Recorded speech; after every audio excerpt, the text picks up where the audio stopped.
গত বেশ কিছুদিন ধরে সারা দেশের মানুষের নজর কিন্তু সিলেট অঞ্চলের বন্যা পরিস্থিতির দিকে। যদিও বলা হচ্ছে পানি নামতে শুরু করেছে, তবে খুব ধীর গতিতে পানি নামছে এবং পানি নামতে শুরু করার পর কিন্তু বন্যার যে ক্ষত বিভিন্ন এলাকায় সেটি বেরিয়ে আসছে এবং মানুষের দুর্ভোগও বাড়ছে।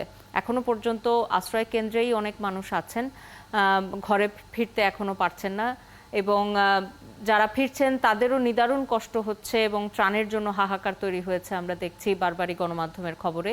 আমরা একটু একেবারেই মাঠ পর্যায়ে কি পরিস্থিতি এই মুহূর্তে বিরাজ করছে সেটি জানতে চাই। আমাদের সাথে মৌলভীবাজার থেকে যুক্ত হচ্ছেন সহকর্মী আহমেদ ফারুক মিল্লাদ। মিল্লাদ, বন্যার পানি কতটুকু নামলো এবং ত্রাণ সরবরাহের বিষয়ে ভুক্তভোগীরা কি বলছেন আর কর্তৃপক্ষ কি বলছে, তারা কতখানি কাজ করছে সক্রিয়ভাবে?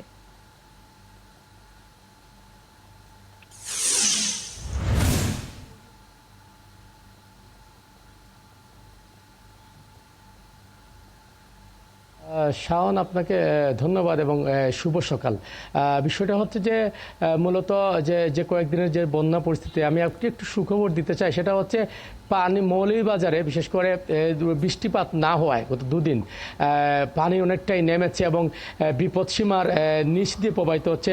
আমি দাঁড়িয়ে আছি মৌলভীবাজার চাঁদনীঘাট পয়েন্ট এবং আপনাকে বলে রাখি, আমি যে জায়গায় দাঁড়িয়েছিলাম ক্যামেরার পিছনটা দেখতে পাচ্ছেন, সেই জায়গাটায় একদম পানি টুইটুম উঠছিল এবং পানি অনেকটা নেমে এখন 80 সেন্টিমিটার নিচ দিয়ে প্রবাহিত হচ্ছে।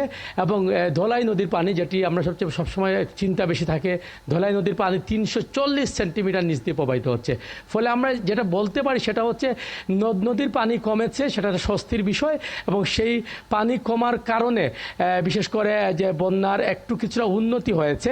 পাশাপাশি আমি আপনাকে বলি, সেটা হচ্ছে আমি গতকাল বিশেষ করে মৌলভীবাজার জেলা জুড়ি, বড়লেখা, কুলাউড়া এইসব জায়গা আমি আমি আমি ঘুরে দেখেছি নৌকা নিয়ে। এবং যেসব বিষয় হচ্ছে যে এখানে আমি আপনাকে একটু মোটা দাগে, হয়তো সময় আমার কাছে সময় আছে কিনা আমি জানি না, মোটা দাগে আমি একটু বলতে চাই যে মৌলভীবাজার যে 4টি নদী আছে, নদীর পুরো পানি গিয়ে পড়ে কুশিয়ারাতে, এবং কুশিয়ারা হচ্ছে সিলেট হয়ে যে কুশিয়ারা শেরপুর পয়েন্টে, সেখানে এখনো 13 সেন্টিমিটার উপর দিয়ে প্রবাহিত হচ্ছে। ফলে পানিটা ধীর গতিতে নামছে, যেটি আপনি বলছিলেন। পাশাপাশি এখানে হাওর আছে, আপনি জানেন হাকালুকি হাওর আছে, সবচেয়ে বৃহৎ হাওর আছে, হাই হাওর আছে। ফলে জুড়ি, কুলাউড়া, বড়লেখায় 3টি উপজেলা হাকালুকি হাওর পরিবেশিত। ফলে হাওরের পানি টুইটুম্বুর। আমি গতকালকে গিয়েছিলাম নৌকা নিয়ে অনেক প্রত্যন্ত এলাকায়। ফলে সেই জায়গায় মানুষ পানিবন্দী, এখনও পানিবন্দী আছে। আর আপনি ত্রাণের কথা বলেছেন, মূলত আশ্রয়ণ কেন্দ্রে যারা ছিলেন, খুব কম সংখ্যক, মাত্র 1500 লোক ছিলেন আশ্রয় কেন্দ্রে সারা জেলায়। সে ধীরে ধীরে পানি কমার কারণে তারা আশ্রয় কেন্দ্র থেকে যাচ্ছেন বাড়িতে। কিন্তু যারা বাড়িতে আছেন, যারা নৌকা ছাড়া বেরোতে পারছেন না, তারা কিন্তু ত্রাণের একটা অপতুলতা আছে এবং বিশেষ করে বিশুদ্ধ খাবার পানির একটা সংকট এবং আপনার যে পয় নিষ্কাশনের কিছু বিষয় আছে। এই সব কারণে তারা একটু দুর্ভোগ পাচ্ছেন। আমি কথা বলেছি কালকে নৌকা নিয়ে অনেক জায়গায় গিয়ে, এবং উপজেলা, জেলা প্রশাসন যারা আছেন তারা বলেছেন ইতিমধ্যে তারা বিভিন্ন জায়গায় ত্রাণ দিয়েছেন। জেলা প্রশাসক ডক্টর উর্মি বিনতে সালামের সাথে কথা বলেছি, তিনি আমাকে জানিয়েছেন 422 মেট্রিক টন চাল এবং 2,73,000 টাকা নগদ হিসেবে সেগুলো বিতরণ করা হচ্ছে। তবে যেটা বরাবরই থাকে, বন্যা আপনি জানেন চাহিদার তুলনায় খুবই কম। গতকালকে উপজেলা প্রশাসন থেকে অনেক উপজেলা চেয়ারম্যানরা ব্যক্তিগত উদ্যোগে ত্রাণ তৎপরতা চালিয়েছেন।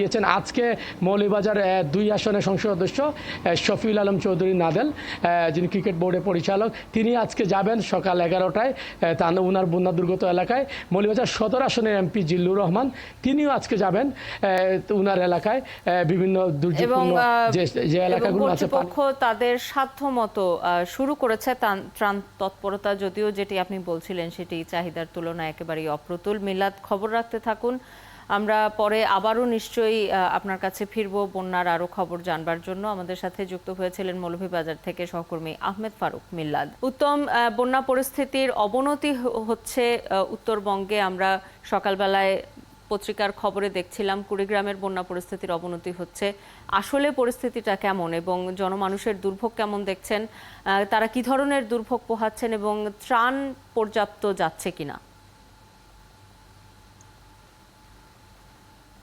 আপনাকে জানিয়ে রাখি যে লালমনিরহাটের যে তিস্তা এবং ধরলা দুটিতে কিন্তু ইতিমধ্যে কিন্তু পানি কমতে শুরু করেছে, কিন্তু জনদুর্ভোগ যেটি, যাদের বসত ভিটা মাটিতে যাদের চরাঞ্চলের যে বাড়িগুলো আছে সেখানে কিন্তু পানিবন্দী এখনো কিন্তু মানুষ রয়েছে। জনদুর্ভোগ বৃদ্ধি পাচ্ছে, তাদের চলাফেরার সমস্যা হচ্ছে, পয় নিষ্কাশনের সমস্যা হচ্ছে এবং সেই সাথে যে ইতিমধ্যেই তিস্তায় পানির কিছুটা কমার সঙ্গে সঙ্গে কিন্তু যে জায়গাগুলো উঁচু জায়গা সেখানকার তীর কিন্তু ভাঙনের কবলে পড়েছে। ইতিমধ্যে যে লালমনিরহাটে এখন পর্যন্ত 6 দিন যাবৎ কিন্তু আসলে যে নদী পাড়ের মানুষজন বন্যার পানিতে কিন্তু তলিয়েছিলেন, তারা কিন্তু এখন পর্যন্ত কিন্তু তারা কোনো সরকারি সহায়তা বা ত্রাণ সামগ্রী সেটি কিন্তু তারা না পাওয়ার অভিযোগ জানাচ্ছেন। আসলে আমরাও যখন এই 5 দিন যাবৎ কিন্তু নদী পাড়েই ঘুরছি, তবে কাউকে স্থানীয় জনপ্রতিনিধি, চেয়ারম্যান, মেম্বার সেই সহ যে এখানকার যে সংশ্লিষ্ট যে প্রশাসনিক দপ্তর আছে তারা কিন্তু আসলে মুখে মুখে বলছেন যে পর্যাপ্ত পরিমাণ ত্রাণ সামগ্রী রয়েছে এবং তাদের বরাদ্দ রয়েছে, কিন্তু মাঠ পর্যায়ে যে মানুষগুলো আছে যাদের প্রয়োজন আছে শুকনো খাবারের, যারা শিশু এবং বয়োবৃদ্ধ যাদেরকে নিয়ে রান্নার চুলো পর্যন্ত যাদের পানির নিচে তলিয়ে আসে এখন পর্যন্ত, তাদের কাছে কিন্তু এই ত্রাণ সামগ্রীগুলো লালমনিরহাট জেলায় এখনো পৌঁছেনি।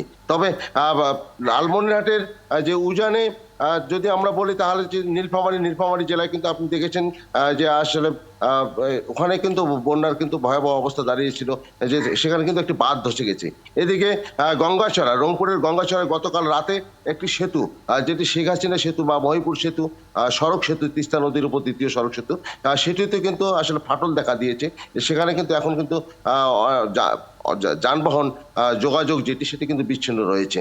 এছাড়াও কুড়িগ্রামের লালমনিরহাট, নীলফামারীর, রংপুরের পানিটি যখনই ঠিক ভাটির দিকে চলে যায়, কাউনিয়া পয়েন্টের নিচে যখন চলে যায় বা শিমুলবাড়ি পয়েন্টে যখন চলে যায়, তখন কিন্তু দেখা দেয় যে আসলে কুড়িগ্রাম অঞ্চল, ব্রহ্মপুত্রের নদী কিছুটা বৃদ্ধি পাওয়ায় কিন্তু কুড়িগ্রাম অঞ্চলে বন্যার যে পরিস্থিতি সেটি কিন্তু আসলে আমাদের এই অঞ্চল 4টি জেলার চেয়ে কিন্তু আসলে ভয়ঙ্কর বা খুব মারাত্মক অবস্থা কিন্তু কুড়িগ্রাম জেলায় বইছে, এমনটি কিন্তু কুড়িগ্রাম থেকে জানা গেছে। এছাড়াও আপনি খবর রাখতে থাকুন উত্তম, এরপরে আরো তথ্যের জন্য আপনার কাছে ফিরবো।